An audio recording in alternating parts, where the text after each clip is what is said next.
Bueno, bienvenidos todos hoy a la presentación de Visit. A ver si logro que se vea. Esta es la versión en español y esta es la versión en inglés. Este libro es de Mariana Graciano. Bueno, un libro de su libro de cuentos que salió hace 10 años. Esta es la reedición de ese libro. Bueno, un libro que los lectores van a disfrutar mucho, con un estilo muy particular y bueno, de alguna manera yo siento que se puede escribir dentro de la traducción, dentro de la tradición, perdón, de un país que tiene quizás la tradición más increíble de cuentos, que es Argentina. Realmente un poder tremendo la cuentística argentina. Y tenemos la versión en inglés que hizo Robin Meyers, que también nos acompaña hoy, grandísima amiga de la editorial Alliteration. Perdón, yo soy Garcilaso Pumar, soy el director de Lugar Común Miami y el editor en jefe de Alliteration Publishing, que es un proyecto de Lugar Común. También nos acompaña Kadiri Baker Fernández, quien es una traductora y poeta puertorriqueña. Y bueno, un poco la idea de este encuentro de hoy es hablar de traducción, hablar de literatura. Yo voy a estar un poco como eso que llaman el anfitrión o el host, tratando de coordinar un poco, pero básicamente la dinámica es, voy a ceder la palabra a Kadiri. Kadiri va a leer uno de los cuentos y luego entraremos ya en conversación con Mariana y con Robin. Sean todos bienvenidos y ojalá lo disfruten mucho. Perfecto. ¿Me escuchan todos bien?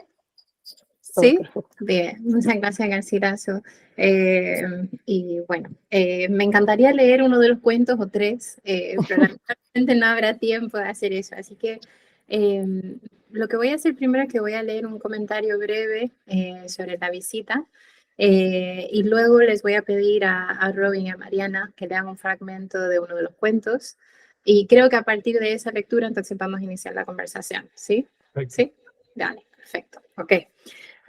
Bueno, primero quiero darle las gracias a Mariana por invitarme a ser parte de esta presentación, que sin duda es una celebración enorme.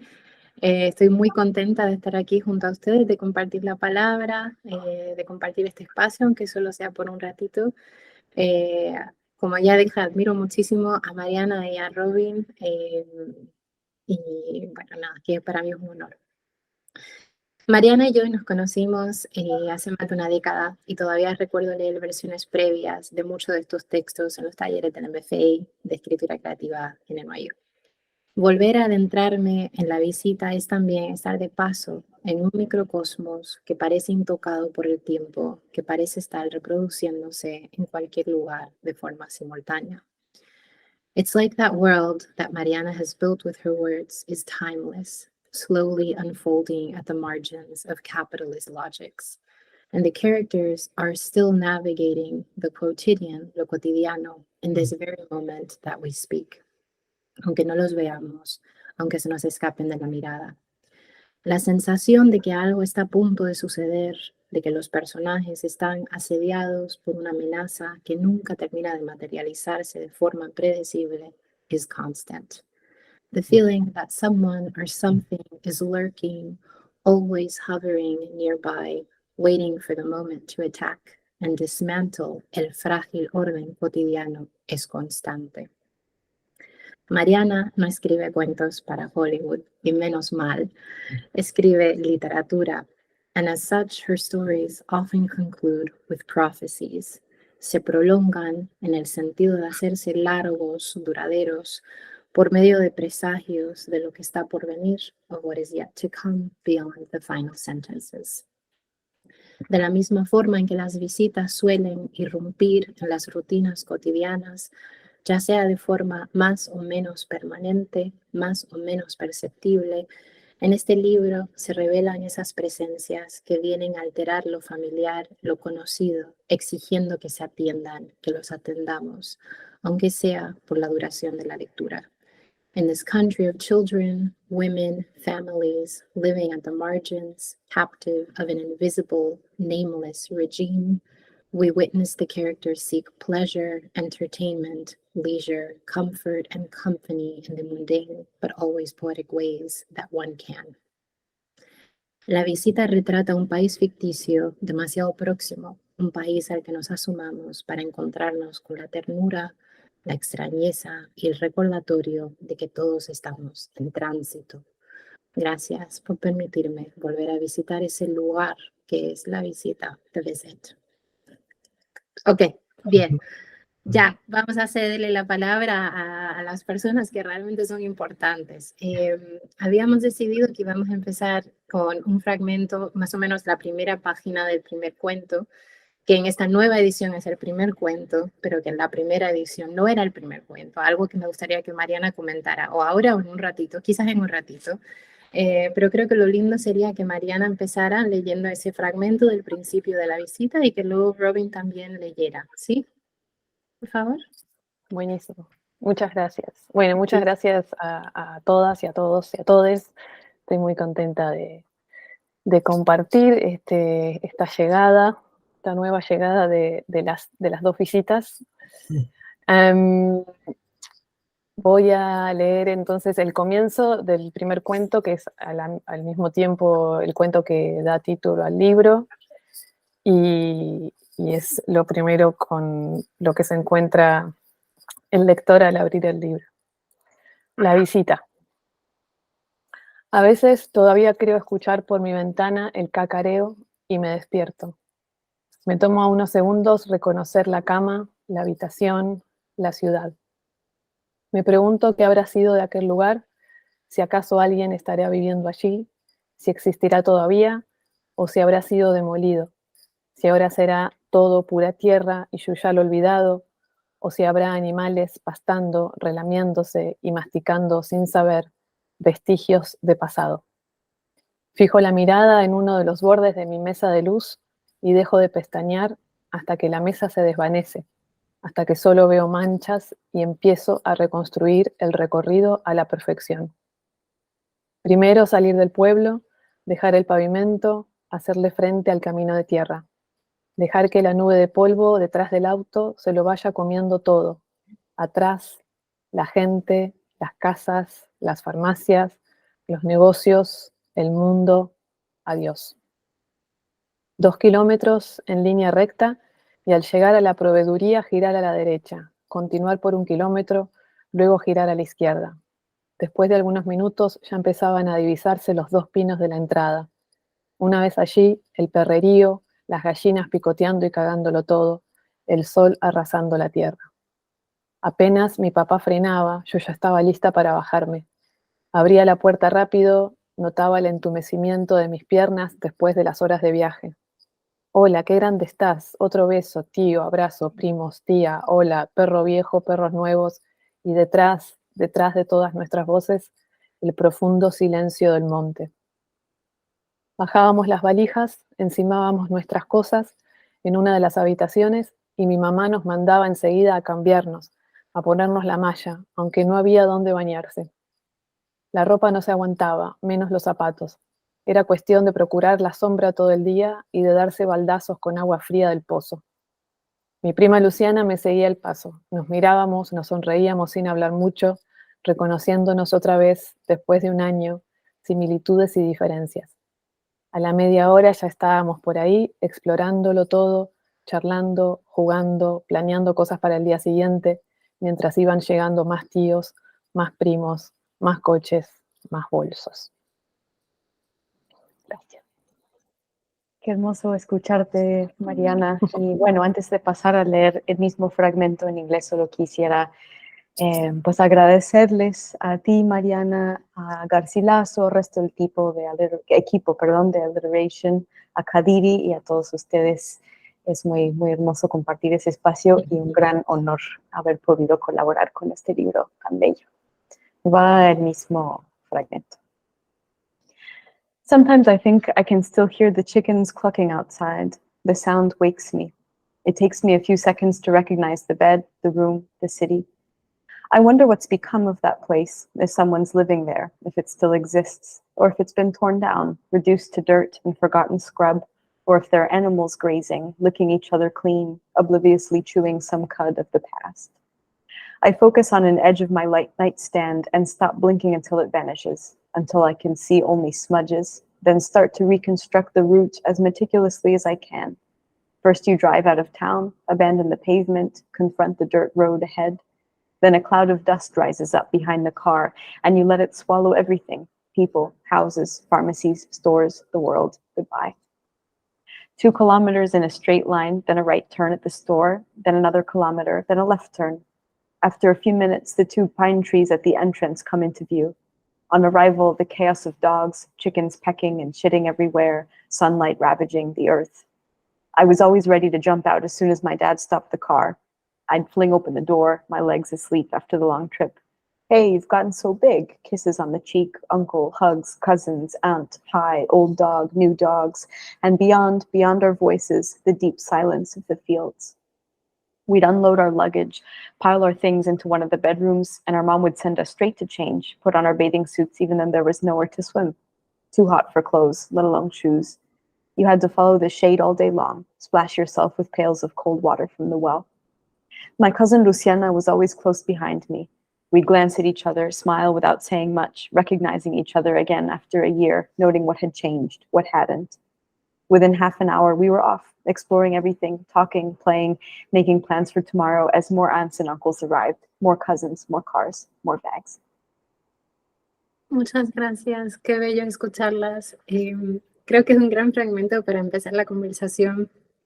Antes de empezar con la primera pregunta, quiero decir muy brevemente que algo que me encanta de la traducción es justamente cómo el texto, sobre todo no la versión en inglés, parece que lo termina de como descolocar geográficamente, ¿no? O sea, el texto de Mariana parece como situado en este espacio argentino del cono sur, probablemente porque sé demasiado sobre Mariana, como que pienso en Rosario, en las provincias, pero escucharlo de Robin, si lo escuchara como totalmente fuera de contexto, podría estar sucediendo en cualquier lugar como no urbano, ¿no?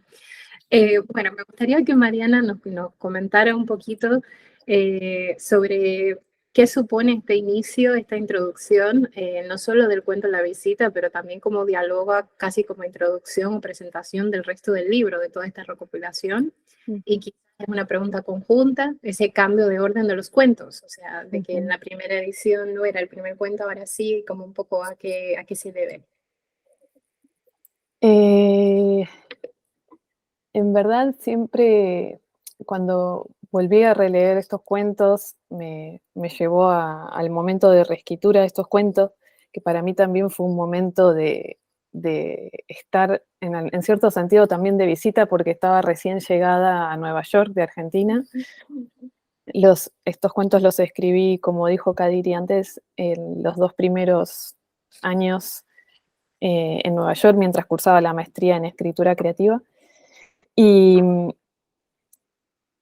yo venía con la idea de escribir un libro sobre, no sabía muy bien qué, pero sabía que quería escribir una historia de una nieta de desaparecidos. Quería hablar sobre la postdictadura en Argentina.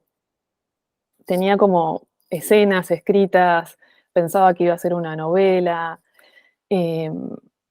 Al final eso fracasó, quedó en un cajón, pero sí quedó, y más leyéndolo ahora me impresiona mucho, porque siento ese legado cultural, lingüístico, no sé, emocional en muchos sentidos, psicológico, de los desaparecidos en Argentina, y el ser yo también hija de esa postdictadura, o sea, haber nacido en el primer año de democracia. Entonces, esa figura inestable del desaparecido tiene como, creo todavía, cierta inestabilidad que también la encuentro en el estar de visita. Porque es como, al mismo tiempo, esa sensación de estar por un momento, pero no estar del todo, sentir que es algo familiar, pero no es totalmente familiar, tanto para quien visita como para quien es visitado, ¿no? Es como, hay algo como temporariamente familiar, algo así. Y, entonces, bueno, por mucho tiempo también, también esto Kadiri lo sabe, se iban acumulando los cuentos y para mí el hilo conductor de los cuentos era la idea de impermanencias. O sea, si bien me había corrido del tema de las desapariciones explícitamente, sí había algo con ese concepto que es tan difícil de explicar y de aprender, esta idea de desaparecido, de no estar ni vivo ni muerto, que creo que fue permeando todas las historias. Entonces eso, se llamó Impermanencia por mucho tiempo, y creo que por eso, pensando en ese título, quizá el cuento que venía en la primera edición al comienzo era el cuento que ahora creo que quedó segundo, que se llama Ese hombre, y bueno, y tiene que ver también en cierto sentido, con esa fugacidad de las presencias. Y bueno, nada, y después eso, la idea de visita creo que rebota hacia muchos sentidos. Y creo que condensa el libro en su totalidad porque hay algo de esa idea de impermanencia y de estar en un lugar temporariamente, que es un lugar pero no es un lugar. Eso, que atraviesa todas las historias. Muy bien. Gracias, Mariana. Y pensando un poco en lo que dices de la dictadura también, ¿no? Como esa sensación de asedio que se tiene en la lectura, ¿no? Y que creo que ha sido algo común, que se suele leer, obviamente, ¿no? Cuando te leen es como que esa sensación de que hay algo que está a punto de suceder, de que hay algo que viene a irrumpir ese orden, esa estabilidad, ¿no? Como no se termina de nombrar la dictadura ni la postdictadura, pero parece que esa amenaza también está relacionada al imaginario, ¿no? Como la dictadura todavía está operando en esa cotidianidad, ¿no? De los personajes. Te quería preguntar si me podrías hablar un poquito más sobre la decisión de los cuentos que sacaste y el cuento que metiste, ¿no? Metiste Cuento Cazador, sacaste otros dos cuentos. ¿Podrías hablar un poquito de eso para que los lectores tengan una idea de cómo ha cambiado también la edición? Sí, cambió bastante, o sea, revisé todos los cuentos y tienen como pequeños cambios dentro de cada uno y después, así como que a nivel estructural, hubo dos cuentos que volaron porque releyéndolo ahora, o sea, ya no... Siento que fueron como cuentos escalones para llegar a otro y que ya en el conjunto del todo no iban más. Y me pasó que el cuento que agregué al final, que se llama Cazador, que también tiene que ver con una visita, lo escribí después que el libro ya se había publicado y habían pasado unos meses, pero siento que yo había quedado como enganchada con ese tono, con esas preguntas, con esa inquietud sobre cómo explorar formas de desaparecer. Esa era como la pregunta guía que tenía mientras escribía estos cuentos, mientras los iba editando, mientras iba buscándoles el orden. Entonces siento que llegó tardíamente, pero que era un cuento que iba ahí. Así que me encantó también tener la posibilidad de incluirlo y creo que también hace como un puente hacia la visita que comienza y que Cazador cierre, para mí tiene sentido. Los dos son cuentos de viajes y en los que hay situaciones familiares, pero que están como deslocalizadas, los personajes están fuera de su lugar en algún sentido, bueno, y no cuento más. Sí, sobre todo que son los niños o son los jóvenes los que se dan cuenta de lo extraño, ¿no? Que viene alterar esos viajes a la provincia, medio bucólicos, ¿no? También me parece que se produce algo súper interesante ahí, entre como un poco circular, medio circular, como que hay una trayectoria, y también con el cuento de A tu sombra, ¿no? Como que Felipe me hace pensar un poco en Martín, incluso, bueno, eso es otro tema. Robin, te quiero hacer una pregunta, ¿sí? ¿Está bien? So I have lots of questions for Robin about translation, but I think I'm going to start with asking about the process, right? Just like generally, what was the process like? If it's a huge benefit to be able to translate writers that are still alive, to be able to exchange with the writer. So could you tell us a little bit about what that was like? Gladly. I think, I mean, it's absolutely, and it's not just an advantage, but also a pleasure, I think, to get to have a living conversation with a living writer. And I was also thinking, Mariana, as I listened to you, that I hadn't realized the extent to which the book had been rewritten sort of in preparation for this new edition. And I love the idea that there are sort of two rewritings of La Visita, one in Spanish and one in English, because the translation is always a rewriting in some way, and an opportunity to think also, as I think you were saying, Kadiri, at the beginning, about the idea of simply bringing a piece of work into another context in another time means that the sort of the terrain of the text is different, and opens up or narrows or both. And so that is a delight as well. My process with this translation in broad strokes is similar to the way I often work, which is that I work in a fairly solitary way on a first draft, which is often very gestural, is sort of me hashing things out and getting something physically on the page. And once it exists on the page, it's much easier than to do the real work of translating, which is, to just get, my hands dirty in the stuff of the language itself. And I'm a repeated reviser, as many translators are. There's, a first version that kind of gets honed more and more and more with each successive edit. And that process often involves figuring out what the questions I need to ask are. They're questions for myself. What do I need to read more about? What do I know I need to focus on and hone more? What are the questions I need to ask Mariana, having the privilege and the honor of getting to do so?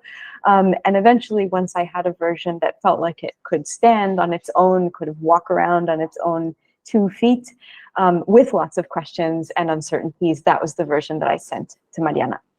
And at that point, the work of our own back and forth, which was really a pleasure, and you were so generous and precise and thoughtful in your own edits. And I always loved. I feel that the translation always benefits from hearing from the author and from other people as well, the readers.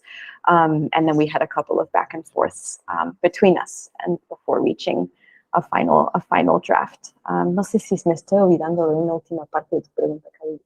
Creo que no. That was roughly how it went. I feel so jealous. I would have loved to be able to just kind of witness that whole process. That, as you say, is a pleasure and a privilege. I was mentioning here just kind of how interesting translation works, that if we were to read this translation out of context, right, without knowing that this is a translation, that this book could be talking about a series of stories that are happening anywhere, right? That it's kind of, besides some of the, I guess, the references to the landscape, to like the Argentine landscape, once it's translated, a lot of those words of endearment are something else that is no longer the words of endearment that I would associate with Argentinian speech, right? So I was wondering, what were, some of the challenges that you found in that process? I know you've translated lots of, work in from Argentinians. So like, were there any challenges that you found in that process, or any of the interesting back and forths that you had with Mariana that were relevant or worth mentioning? Yeah, there are a couple of things that come to mind. I mean, I think in addition, that one of the major challenges, which isn't specific necessarily to it being a book from Argentina or depicting Argentina, but something that I would just love to mention as part of the stylistic challenges that were really fun and felt important to honor was this sense of incredible tension in Mariana's prose. And the image that I thought of sometimes, and I think in your introduction you spoke about this, Kariri, in the sense that something's always about to happen, it's about to, but often doesn't entirely explode, or will kind of peak up and then retract. And the image I had was of a fish or some sort of creature moving very close to the surface of the water but not breaking it. So occasionally you'll sort of see like a little flicker of a tail or something, and movements on the water, but there's not necessarily an eruption. And that to me speaks to a very careful use of narrative tension and linguistic tension in the prose. And so for me, part of the challenge, which I think is achieved also in the way that a lot of the speakers or the narrative sort of presences of the stories are children or young people who are, but filtered, there's this sort of double move, you know, it's a kind of a child or a young protagonist whose voice, whose register is childlike on some level, but of course is being written about by an adult. And so there's these kind of two layers, and both of which, you know, need to be paid attention to in the translation. And so, you know, a use of fairly simple language, but very tightly, I think that was a consistent challenge. And I think in that way, and this is also not specifically an Argentinismo, but often these kind of staccato sentence structures, a sort of repetitive parallel structure. I have an example from the story called Reaparecida, Reappearance, where the character pasa el dedo por la mesa y deja un surco en el polvo, mueve la cabeza en todas las direcciones, duda, se pregunta qué está haciendo ahí. So there's this sort of repeated set of actions, which is very elegant in Spanish in large part too, because you don't need to mention she did this, he did that. You know, there's a kind of a more elusive use of pronouns. And so in English, part of what I had to do in order for it, I think if I had sort of done, you know, she runs a finger across the table, she leaves a furrow in the dust, she glances around the room, she hesitates. I chose to sort of compress more in English to keep it from being to keep basically from it sounding tired or repetitive in the way that in Spanish it doesn't. And so I would do something like, she runs her finger across the table and leaves a furrow in the dust, glances around the room, hesitates, she wonders what she's doing there. And for a specific sort of Argentine vocabulary thing, and this was a challenge that was crucial to talk about with Mariana because she helped me realize a terrible mistake I had made, which is in one of the stories called Los Palacios Ya No, No More Palaces. There's hoping you'd bring that up. Yes. Yes. The entire story hinges on a misunderstanding or a half understanding by the child narrator and her friend, who are two little girls who are playing in the yard outside one of their houses, and there's this mysterious construction site that crops up along the block, which is within the radius where they're allowed to play. And eventually there's a sign that comes up that calls it a cocheria. And that's not a word that I had come across in my own Spanishes, and I didn't realize that it refers to a funeral home. And I think cocheria, like something to do with, you know, a car, like some cars. And so I had translated it directly as funeral parlor once I realized that was the gist of the story. But it meant that in the child's perspective, they would have only registered the fact that it has something to do with cars. And so Mariana was the one who came up with the very elegant solution of just calling it parlor. And so the sign just says parlor. The adults understand that it refers to a funeral parlor. The children do not. But that was something I think just very, very specific that escaped me in my first versions, that it was in working with a very generous and patient author. We managed to come to a solution. Yes. Mariana, do you want to say anything about that? Yeah, thank you. It's so lovely to hear all this. That word was tricky for me too, because I had no idea how to say that in English, and also I'm not sure if that word cocheria is also used in other Spanish-speaking countries. So it was tricky for me too. And regardless what you both mentioned before about the geography of the stories and how it changes with the language, I love that. And it's interesting because I feel like the book is going in a way backwards. I was so concerned with the language, like the Argentinian language in the stories, because the stories are all, I was writing them from New York, but it was a way also of being in Argentina. Every time I would sit down to write during those 2 years, 2 or 3 years, I will like mentally be there. And in terms of language, I was also very attached and very worried that I was missing the way, the intonation, the vocabulary, and those expressions. I'm still today kind of obsessed with how we talk, and how can we translate that to the written language, right?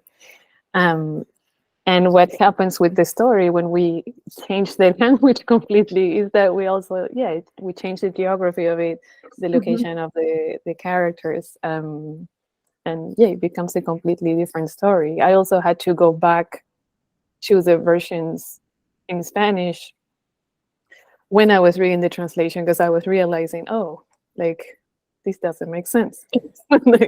Or we had to change something in the original, so then the idea could stay in the other language as well.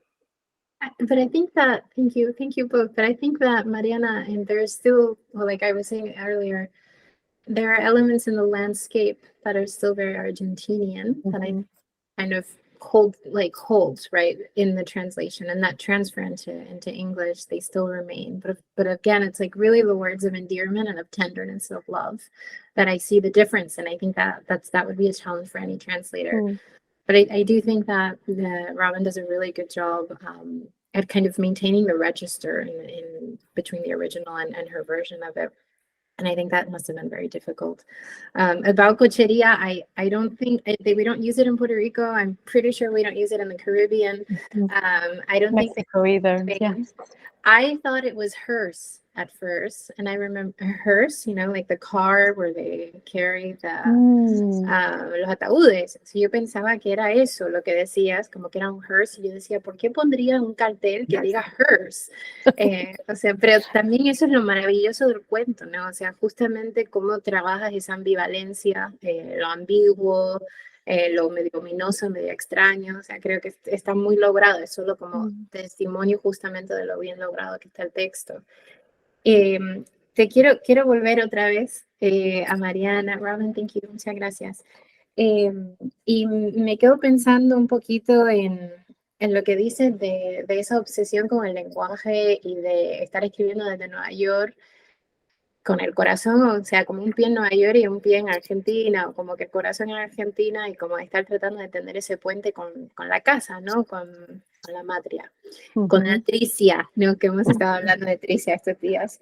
Y entonces vuelvo otra vez un poco al principio de la visita, el fragmento que leyeron, y cómo quizás es porque soy un poco bruja, pero vuelvo otra vez a la visita y vuelvo a ese principio, y cómo a veces todavía creo escuchar por mi ventana el cacareo y me despierto, y toda esa descripción del principio de ir quedándose mirando el borde de la mesita, de que todo se va desvaneciendo, es como, es el narrador de ese cuento, pero también está como muy cerca de ti, ¿no? Y nos está como anticipando cómo en ese ejercicio, en esa mirada, hay un regreso, ¿no? O sea, hay como un regreso a la casa, a este lugar, a este país ficticio, ¿no? De la palabra, en que han sucedido todas estas diferentes cosas que parecen estar sucediendo dentro del mismo universo poético y familiar, ¿no? Entonces creo que hay algo muy potente en ese principio, y creo que ha sido un acierto que ese sea el primer cuento también de esta nueva edición. No sé si quieres decir algo. Sí, no, me encanta eso que dijiste, y no lo había pensado así, pero sí, tiene total sentido. O sea, que fue casi que esa introducción fue más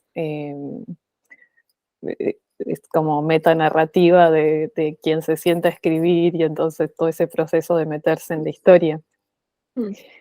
También en ese sentido creo que la idea de visita y de la lectura, como de pasar, de meterse en estas en estas historias, en estos personajes, por un ratito, entrar en esos mundos y salir y pasar al siguiente, creo que también hace eco en ese sentido. Sí, totalmente. Sé que vamos a querer cederle la palabra al público por si alguien quiere hacer preguntas, pero me gustaría proponerles que a lo mejor leamos un pedacito del final, del último cuento. ¿Podríamos hacer eso? ¿Quieren? ¿Sí? Quizás lo leo yo. ¿Sí? Dale. Dale, ok.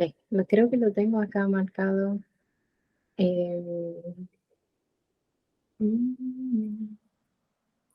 ver, tengo todos los documentos. De cazador. Sí, de cazador, que me encanta ese cuento además, y como no lo había leído también fue como una sorpresa súper grata. A ver, ok, lo tengo aquí. A ver, les leo desde donde dice...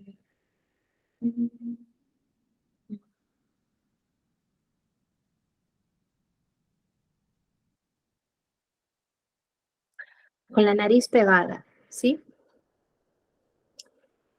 Como que quiero leer este fragmento en el marco de cómo puede o no puede estar conectado el cuento cazador con el cuento de la visita, ¿no? Y tal vez también con estos personajes que parecen ser todos de la misma familia, ¿no? Felipe, Martín.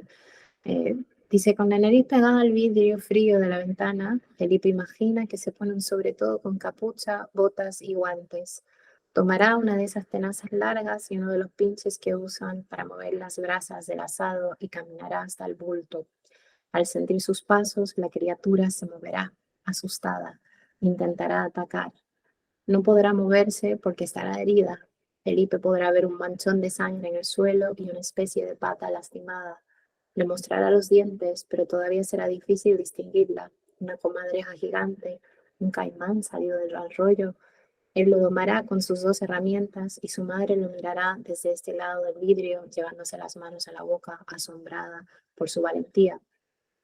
Cuando finalmente deja de llover, los tres hombres salen de la casa y caminan hacia el bulto. A medida que se acercan, la cosa deja de ser negra y empieza a verse cada vez más marrón. Luego advierten que tiene pelo mojado, que no se mueve, que parece estar descomponiéndose desde hace rato, que es un perro muerto. Lo rodean sin tocarlo. Felipe lo mira fijamente a los ojos. Osvaldo y Alejandro miran alrededor pensando de dónde puede haber salido. ¿Será que estaba atrás del árbol y por eso no lo vimos? No, si yo caminé por ahí ayer. Quizás lo trajo el agua desde afuera, desde una zanja o el desagote de la pileta. Anda a saber. A lo mejor estaba enterrado ahí. Mira, abajo del cerco ese parece que hay un pozo. Puede ser. Quizás tanta agua lo sacó a flote otra vez.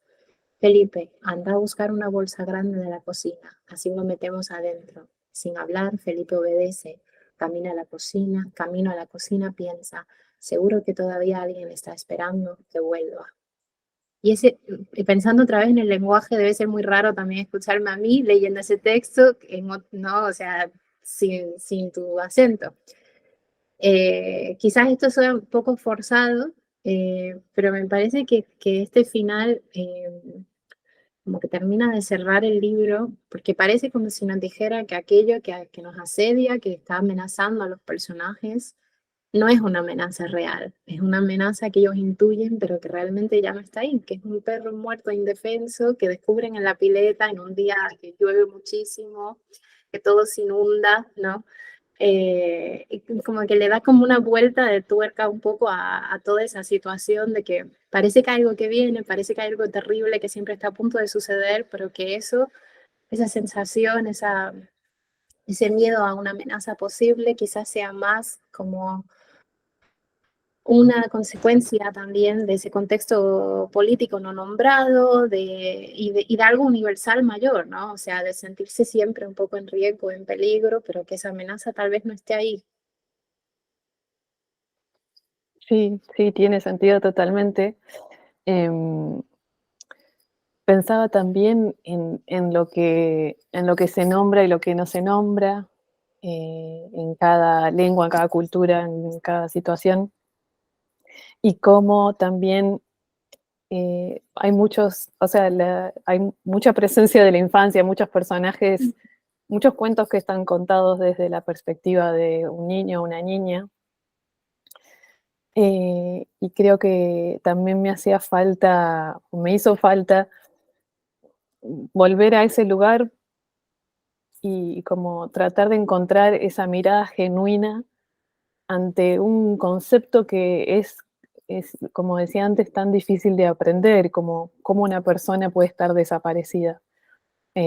Una persona, un animal, ¿qué es eso de desaparecer? ¿Pero está vivo o está muerto?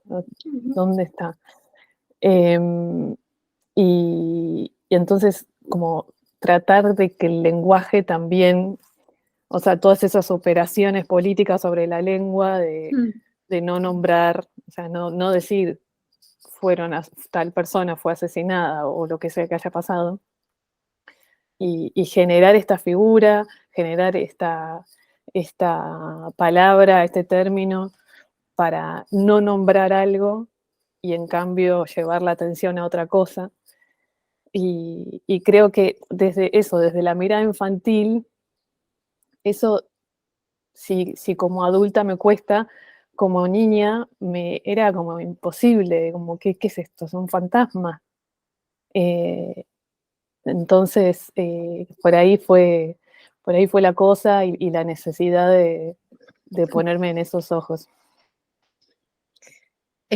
Con esto voy a terminar, que sé que nos quedamos sin tiempo, Mariana, pero es que me emociona un montón. Me emociona un montón pensando en lo que dices sobre las posibilidades de la mirada infantil y cómo utilizarlo a tu favor. Me quedo pensando siempre que en un taller de Amel Altit, nunca me olvido, nos dijo que es muy difícil escribir desde la mirada de la infancia o tratar de como asumir una voz infantil, porque en la infancia realmente no hay escritura. Entonces esto es todo como una aproximación a lo que podría ser esa mirada. Y sé que tú escribes queriendo hacer sentido del mundo, ¿no? O sea, que no todos escribimos por lo mismo. Sé que muchos sí escribimos por eso. Y sé que tú eres una de esas personas que escribes como queriendo ordenar, ¿no? Queriendo como generar sentidos. Y parece justo por lo que acabas de decir que de alguna manera te posicionas en el revés, ¿no? O sea, te posicionas en esa mirada infantil, en esa posibilidad infantil para poder dejar de generar sentidos y más bien como generar narrativa, imágenes que puedan sugerir lo que quieres decir, sin darlo todo, ¿no? O sea, creo que eso te ayuda con la tensión narrativa. Y me voy a callar. Muchísimas gracias, Robin. Muchísimas gracias, Mariana. Ha sido hermoso. Garci, por favor, sé que te vuelvo a pasar la palabra. No, no, yo creo que más bien estamos muy bien de tiempo. Creo que ha sido un encuentro muy bello y yo quisiera también hacer una pregunta para cada una. Para Mariana me gustaría un poco preguntar esa relación con la tradición literaria. ¿Cómo la ves? ¿Cómo la sientes? ¿Cómo la digieres? ¿Cómo la procesas? Porque bueno, es un peso muy grande, es una cosa muy bella, pero también al mismo tiempo horrible. O sea, son como las dos cosas y está ahí, y eso me gustaría que hablaras un poco. Y para Robin hay una cosa maravillosa, porque sé que está dentro de tu reflexión un poco construir una teoría de la traducción, como la traducción como una obra de arte. Y tú has estado trabajando en eso a veces como anfitrión, a veces como invitado, o es un invitado o es un anfitrión.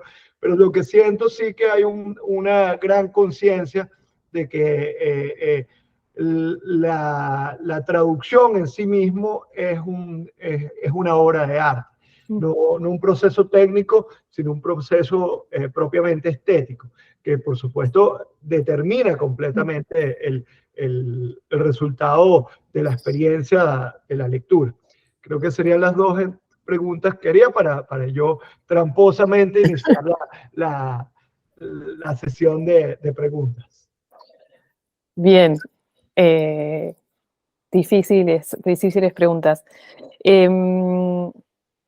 A mí sí, tal cual, creo que tu pregunta apuntaba un poco a la tradición tan fuerte que hay en Argentina de cuentistas, Y también diría del cuento fantástico, y sí siento que me ha influenciado, me influencia en mi escritura, en mi experiencia como lectora. Sí me pasó que de grande, bueno, ya una vez que había terminado la carrera de letras y llegué a Nueva York y entré a la maestría,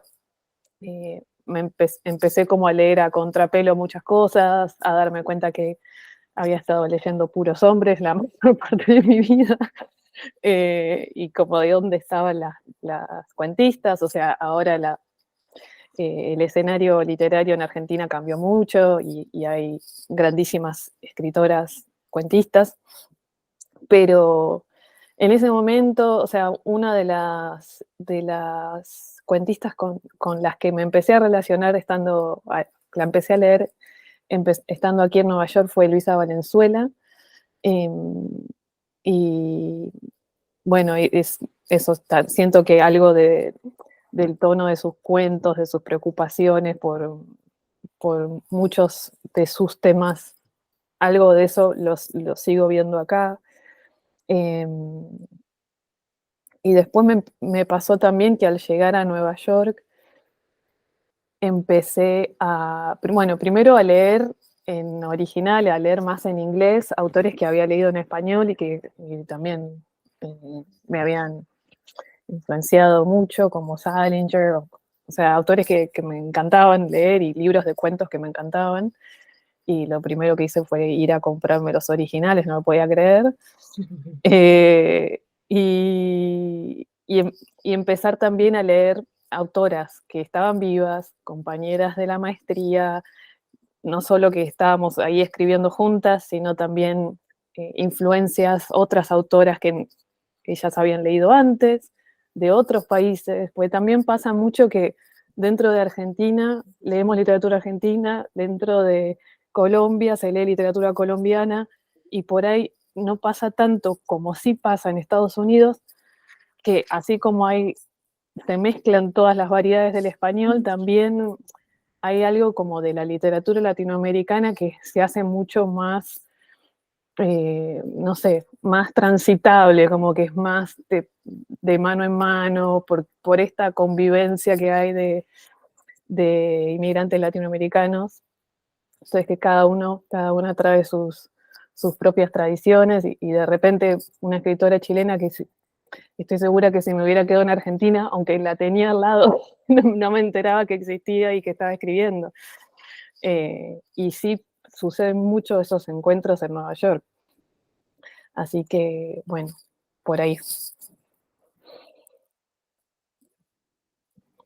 Bueno, sobre la traducción trataré de ser breve porque sí, difícil callarme una vez que empiezo. Pero, o sea, pensando en la traducción como obra de arte, que por supuesto que creo que lo es, y que los traductores, o sea, para traducir estás escribiendo, pero estás escribiendo con alguien, estás escribiendo con algo.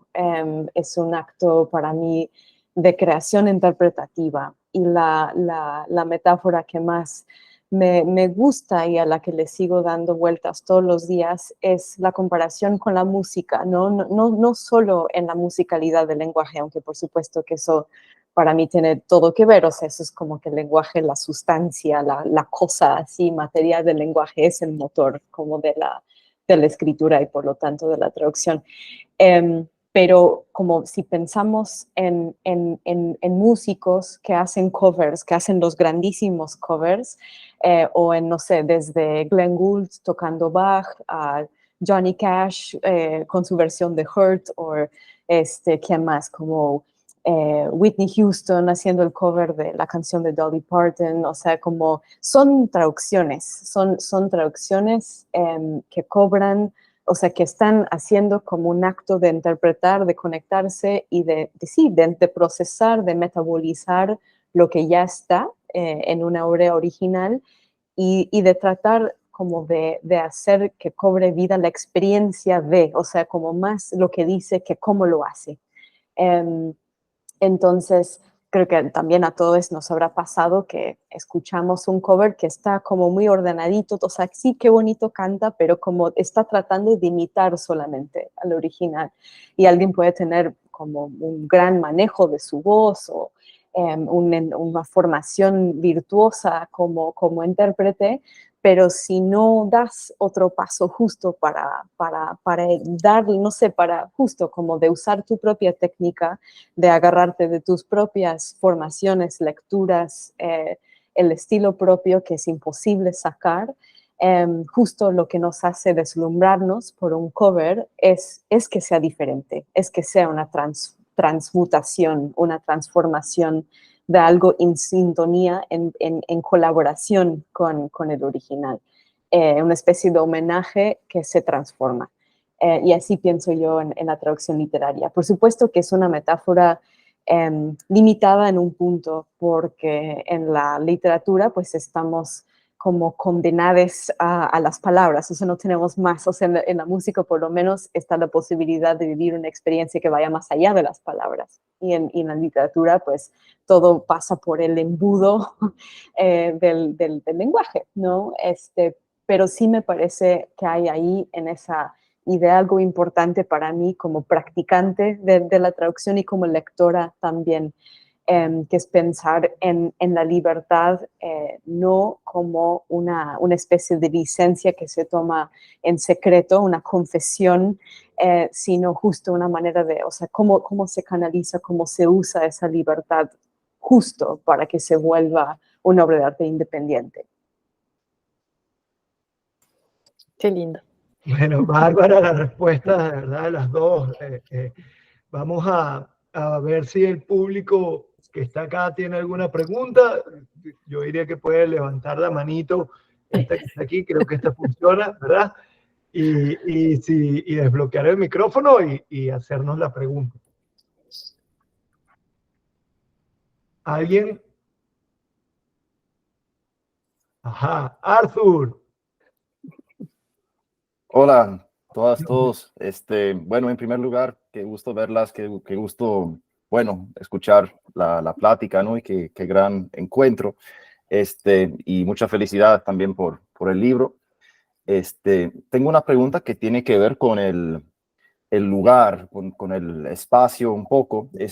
Mariana mencionó que estaba en Nueva York cuando escribió el libro, y que por eso la misma escritura fue en cierto sentido como una visita, un viaje a otro lugar.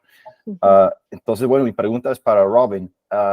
¿Dónde estuviste cuando traducías el libro? ¿Y piensas que eso tiene algo que ver con el proceso de traducción? Muchas veces hablamos del lugar, del espacio, como algo que influye en la escritura, pero bueno, ¿piensas tú que también tiene algo que ver con la traducción?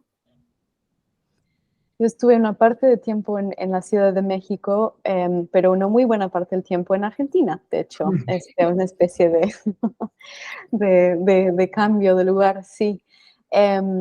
Y sobre todo en la parte que para mí es como la parte más densa, más obsesiva, la revisión, mucho de eso, pues yo estaba aquí en Buenos Aires. Y me parece genial la pregunta, porque, o sea, para mí como no es que fuera necesariamente determinante como dónde estaba.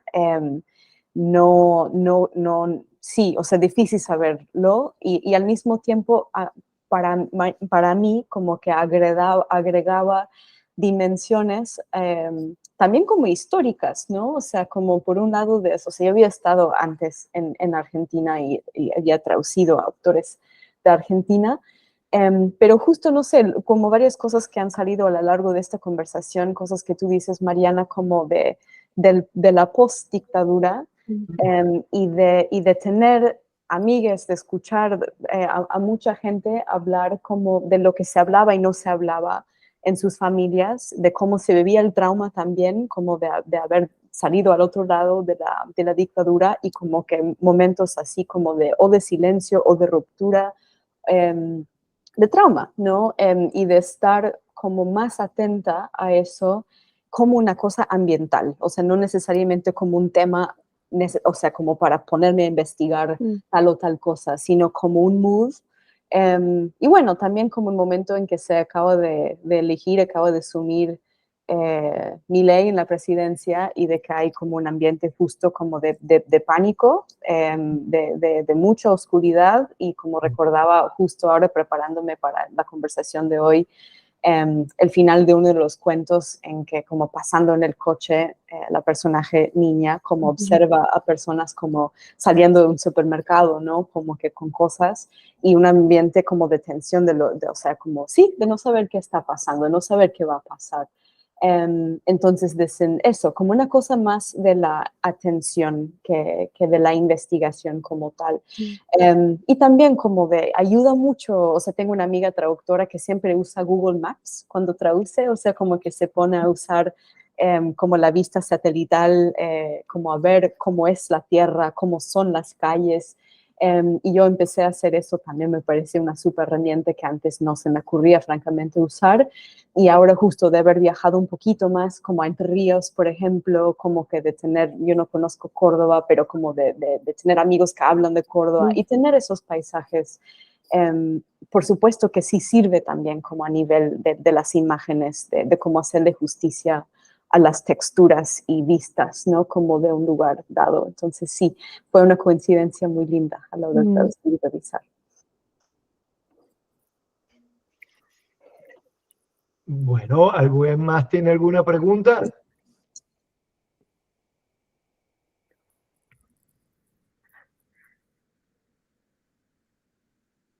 ¿Alguna pregunta más? ¿Hay alguna? Bueno, entonces vamos a ir cerrando. Agradecerles a todos, agradecerles al equipo de Alliteration. Aquí está Félix, que además trabajó en la edición en español, a Tess, que es la correctora en inglés, a Mayra. Maravillosa correctora, quiero decir. O sea, mi gratitud eterna a Tess. También decir que voy a poner acá el link con los 2 libros para quien lo quiera comprar. Está ya en el chat. Todo el mundo puede pasar y bueno, quien quiera adquirir el libro. Y bueno, dar las gracias a Mayra también, que nos coordina todo y mantiene el equipo de Alliteration andando. Y bueno, por supuesto a Kadiri, que me quedé con ganas de seguirla escuchando. Me encanta la emoción que le pone al tema. Y bueno, a Mariana, quien confió en Alliteration para este proyecto. Bueno, yo no estoy sino más que agradecido. A Robin, quien es nuestra cómplice, y bueno, es increíble trabajar con Robin, es una cosa maravillosa, es como un sueño para cualquier editor, y realmente lo disfruto mucho. Y bueno, a Prosur, este programa que queremos, ojalá se mantenga, hacemos votos porque así sea, que bueno, que permitió un poco, nos ayudó un poco con la edición y la traducción de The Visit. Y bueno, todos ustedes por asistir, nos pueden seguir en Lugar Común Miami, en Instagram.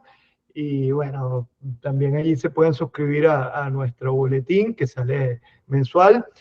Y bueno, de verdad que a todos muchísimas gracias, estoy muy contento.